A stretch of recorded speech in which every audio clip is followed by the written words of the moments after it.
Hi guys, उम्मीद करता हूँ आप सब ठीक होंगे। आप देख रहे हैं मेरा YouTube channel medical vibes. Welcome to all friends.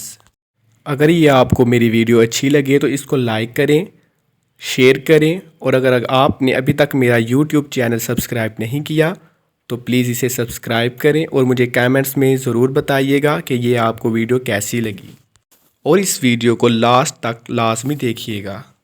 आज इस वीडियो में हम बात करेंगे कि डीएनसी का जनरल सेट कौन सा है, इसमें कौन कौन से इंस्ट्रूमेंट होते हैं और इनका इस्तेमाल क्या है और इसकी ट्रॉली कैसे रेडी की जाती है और ये डीएनसी किन किन कॉजेज़ की वजह से करवानी पड़ती है या की जाती है। आइए शॉर्टली आज हम इसका ओवरव्यू लेते हैं। तो आइए शुरू करते हैं।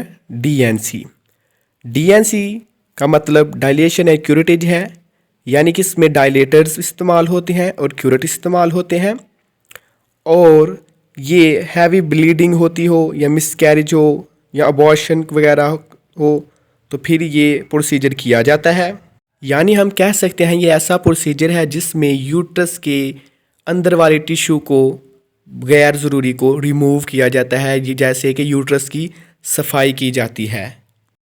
और अगर इसके जनरल सेट की बात की जाए तो इसमें फर्स्ट पे 8 पीसेस डायलेटर सेट आता है। डायलेटर का अगर इस्तेमाल की बात की जाए तो इसका इस्तेमाल है help reduce the pain and anxiety, यानी ये पेन वगैरह को कम करता है। एनेक्सिटी वाली की पेन को भी ये कम करने में डायलेटर इस्तेमाल होते हैं। सेकंड में है यूट्राइन साउंड। तो ये यूट्राइन कैविटी की लेंथ, पोजीशन और इसकी गहराई वगैरह को इसकी प्लेसमेंट देखने के लिए हम कह सकते हैं कि यूट्राइन कैविटी की प्लेसमेंट देखने के लिए हम इसे इस्तेमाल करते हैं। और इस पर मेजरमेंट्स के भी निशान होते हैं जिससे हम एसजी प्रोसीजर्स में ये हमें मदद देती है। थर्ड पे है यूट्राइन क्यूरेट। इस क्यूरेट की मदद से हम यूट्राइन कैविटी के अंदर अब नॉर्मल टिश्यू वगैरह को रिमूव करते हैं, या ऐसे procedure treatment of miscarriage, retained placenta को रिमूव करने के लिए वजाइनल डिलीवरी के बाद हम इसको इस्तेमाल करते हैं। या इलेक्टिव अबॉर्शन हो तो उसको यूट्राइन कैविटी को साफ़ करने के लिए हम क्यूरेटिस का इस्तेमाल करते हैं। इसलिए डीएनसी का नाम भी क्यूरेटेज है, डायलेशन एंड क्यूरेटेज। तो डायलेटर का भी आपको बताया और क्यूरेटेज ये मुख्तलिफ साइज़ में होते हैं। फोर्थ पे है क्रुस्को वजाइनल स्पेकुलम, जिसे हम नॉर्मली डॉग स्पेकुलम भी बोलते हैं। तो इसका इस्तेमाल है इंस्पेक्ट द सर्विक्स, यानी कि यह हमें वजाइनल में रास्ता देखने में, यानी कि वजाइनल को यूट्राइन तक को देखने में ये हमारी बहुत ज़्यादा मदद करता है। फिफ्थ पे है स्पंज होल्डिंग फोर्सेप। तो ज़ाहिरी बात, इससे पहले मैंने एक वीडियो भी अपलोड की थी जिसमें मैंने जनरल सेट बताया था नॉर्मल डिलीवरी का और सजेरियन का। तो उसमें मैंने स्पंज होल्डिंग के अलावा बहुत से इंस्ट्रूमेंट को एक्सप्लेन किया विद एग्जांपल। तो ये फर्स्ट पे भी यूज़ होता है उसको पेंटिंग वगैरह करने के लिए, और sponge holding forcep as a curette भी इस्तेमाल होता है।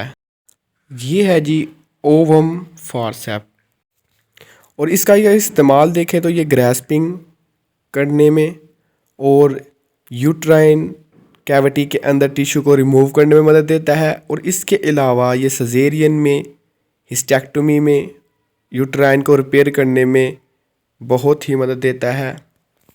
और ये स्पंज होल्डिंग के साथ मिलता जुलता काफ़ी है। ये है सिम्स वजाइनल स्पेकुलम।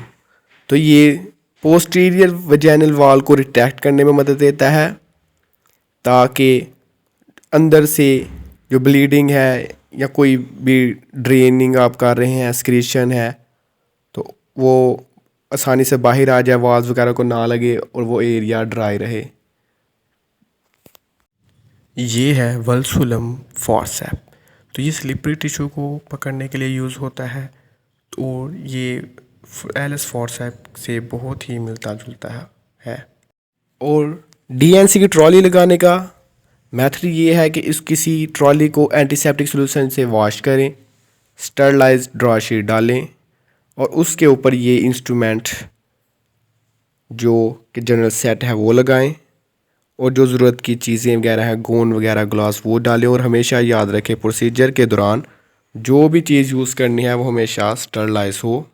और वीडियो अगर अच्छी लगी हो तो इसको लाइक करें और कमेंट्स में अगर कोई मिस्टेक है तो वो ज़रूर बताएं। Thanks for watching friends, good luck. My first goal, learn to serve.